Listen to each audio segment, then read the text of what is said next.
Yeah, next up, Wisconsin. Team that was the only team in the league to have two all-league preseason picks, first-team picks. Chucky is an elite point guard. Wall's a handful. Wall's a tough matchup. He's a very, very good player. This team is, for lack of anything better, a typical Wisconsin team. They do what they do, and, they do it very well. They've got a tremendous freshman in the Asian kid. He's what we call a net stripper. He's a runaway shooter. He's a guy that can run 100 miles an hour and turn and pivot on an inside foot and make a shot. And so, this is a team that, they're going to do what they do defensively, and with Kroll and a transfer from Wofford that is gives them some physicality along with Chucky at the point. Their guards are big and physical. They're going to post everybody. They just do what they do. So, I felt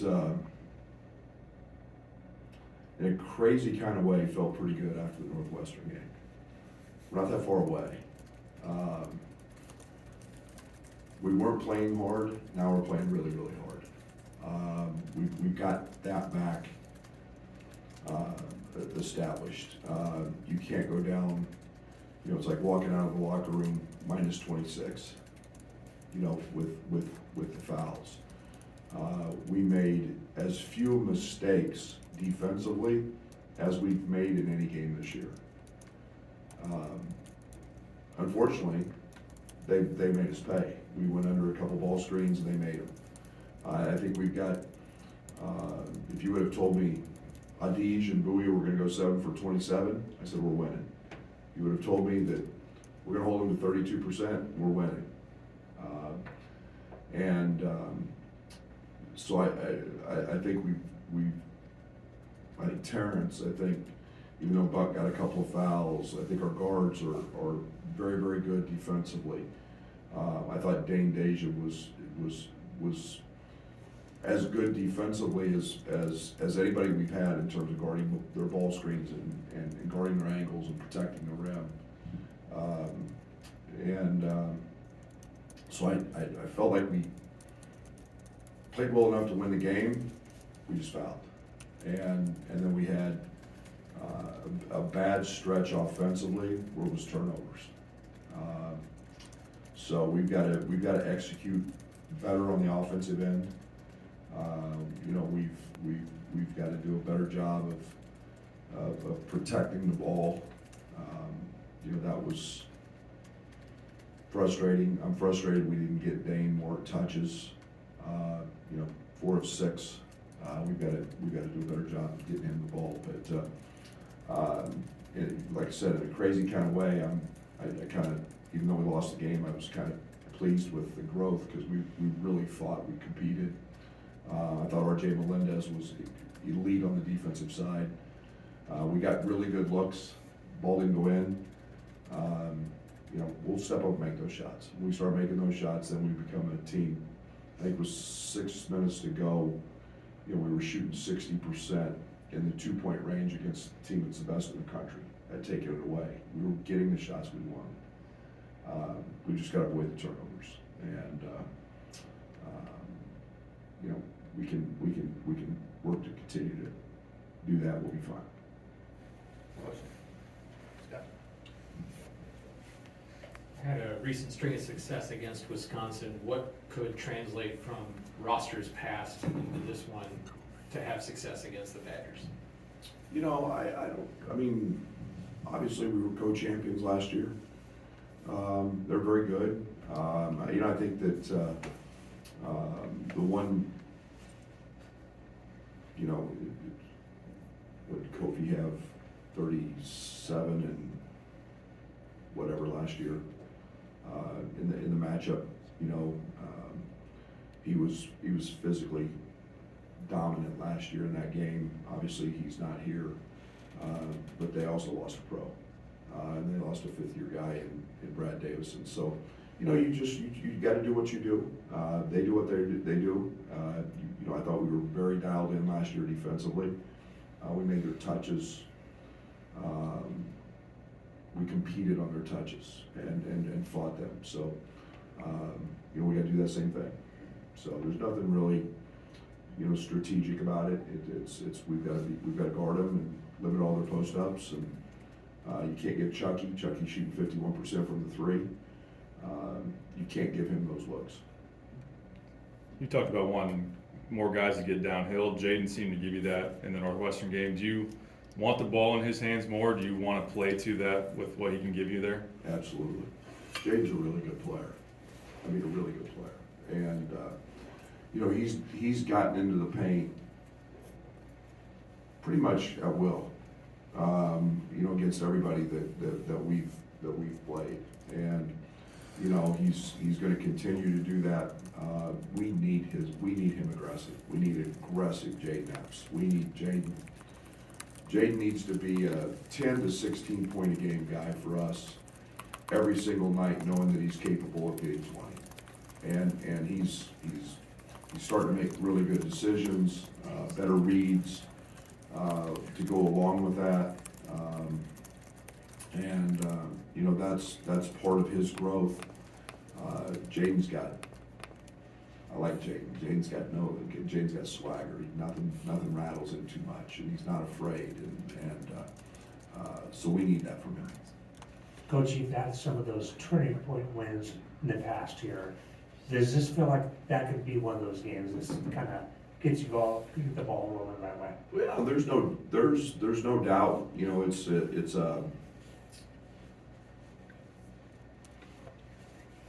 I don't want to put it that much. It's a game, but we need to win. We need to get back to playing with our swagger, with our confidence. You know, this is again a team that beat UCLA, a team that has beaten Texas. We've beaten good teams. We've played good teams, and you know, you've got to collectively as a group fight together. You've got to have a cohesive unit, connected unit, and we showed that the other night. And again, I liked our fight. We weren't fighting. We had a stretch. We weren't fighting. We weren't competing. We still have another level to go to with, you know, loose balls and, you know, those things that we just. But our fight is there, and then we were really sound. So, is it going to be a big game? They're all big, but. You know, we gotta find that little bit of swag. Brad, you ask guys to make adjustments on the floor when things aren't going well, obviously. For you as a coach on the sideline in game, do you ask that of yourself as well? Do you feel like you have to make adjustments as a coach in your coaching style, especially when things just don't seem to be clicking like they kind of were in the second half? Yeah, I mean, it's like I said, you know, we weren't playing as hard as we could play, and when I feel like I have to lead and kind of fight them, I do that. I love the way we did that, and we bounced back from that, and we're competing really hard and playing really hard.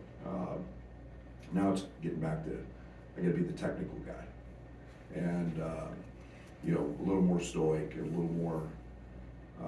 Less animated, but I'm going to fight, and our guys know that.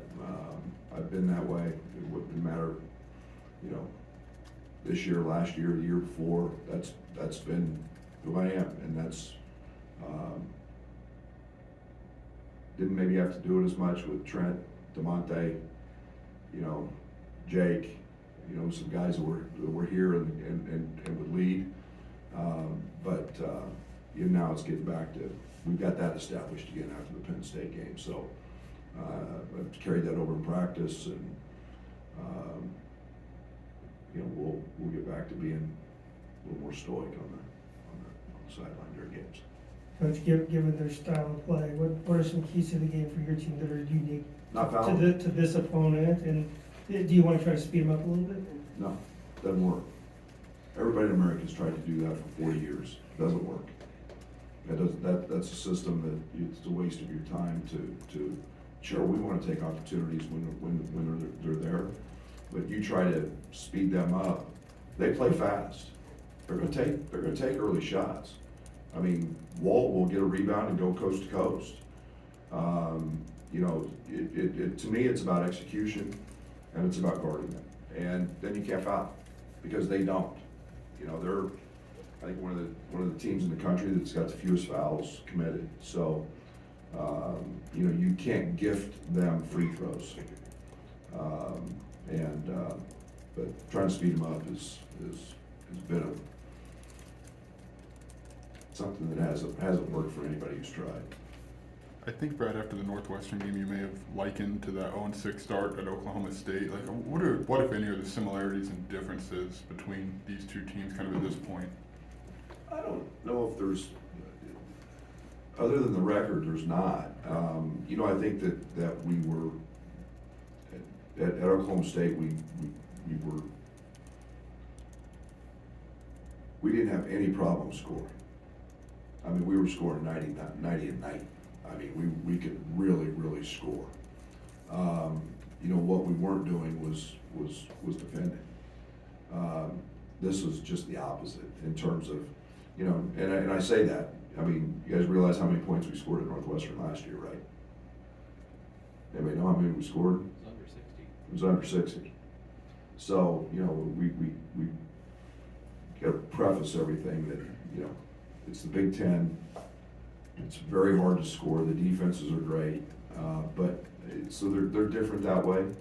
But you know, we went to Texas Tech on the road and found a win, and our best player didn't play.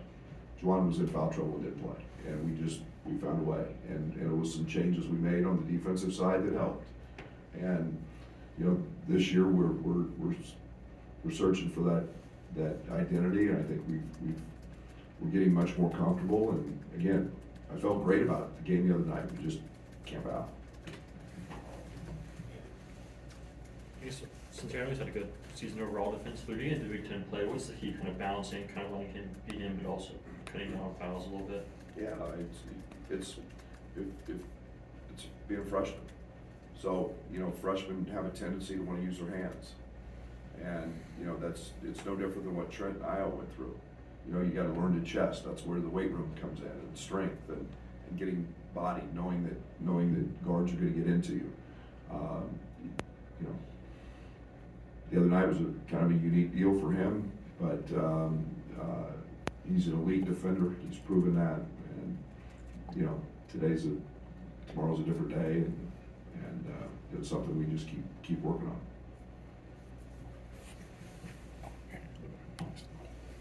I know you talked about needing practice to translate to games with the offense, but in terms of with your pivot from 5 out to spread and ball screen stuff, which you did against Northwestern, how much do you feel like you have in terms of full installation for what you want to do next? Yeah, I think it's you gotta be really careful with not too much, and you know, master what we're doing. You know, I loved our ball screen stuff. We didn't have to run a ton of spread, but yet, you know, that's something that we have in. You know, I think where we're finding difficulty is going from a transition moment into offense. Going from playing with pace and flowing into something. And it's again, we can practice that all we want, but we get you know, balls on the right guy's hands or whatever, and it's just a process that we've got to get cleared up, and we've got to get the ball in point guard's hands. We've got to run actions. When we run them, we were we were like a 1.2 OER in actions that we actually executed and ran the other night. I mean, it's really good stuff. So I'm careful with what we're putting in. You know, trying to get guys in the right positions. You know, you saw a lot of different guys in ball screens the other night with Terrence, with Matt, with Jaden. Actually put Coleman in them. So it's growing, but we're not at the expense of trying to do too much. Just to follow up with that too, is, shooting seems to come and go with these guys. What is it that you think you need to hang your hat on offensively, an identity? No, it's execution. Offense is, like I said, it's a rhythm. You know, we knew exactly where we were gonna get shots against Northwestern. Look at the ones we got in the first half from the corners. We made the right reads, we pitched them, and we got butt naked.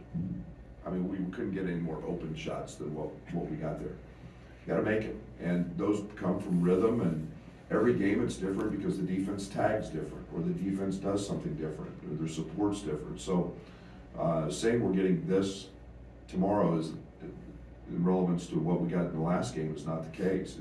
It always differs. That's why scouting is paramount in terms of being able to make those adjustments. Like I said, you give me those shots, and every night we'll make them. We've just got to, again, playing the rhythm, know where they're coming, and when they come out of execution, we make them. Brad, you had talked about needing to win and playing with that swagger and confidence. How do you convey that message without making this too big of a game, if that makes sense? I'm not. There's 20 of these. You know, it's. Do we want to feel better? And would win help that? Sure. There's no doubt. But it's the grind of a season. It's keeping it simplistic in the everyday battle to get better. And we weren't playing hard. We weren't playing hard enough to win. And that's why I was fighting. That's why I was leading. We're starting to get great leadership. We're starting to get that in terms of the demanding of effort every single day in practice. You know, that's our culture. That's always what we've hung our hat on. That's why, you know, I'm a fighter. And so I feel great about that. But, you know, now it's 20 games, and now we've got to be consistent in what we do that every single night. Who has stepped into those leadership roles over the course of the last 3 weeks to a month? Yeah, I mean, Terrence has been unbelievable. Shockingly, RJ, been tremendous, been very vocal. And I'm extremely pleased to see that. Coleman has been, and I say this in a great way, Coleman's been a great voice and with less emotion. And so that's becoming evident. You know, we're starting to see Matt step into those things, and they all know we can be really good. We've proven that, and it's a connectivity piece that we've got to have, and they're all doing that. So we're back. I feel good about where our leadership is in terms of the effort and all of that. Now we've got to learn to keep doing that with execution.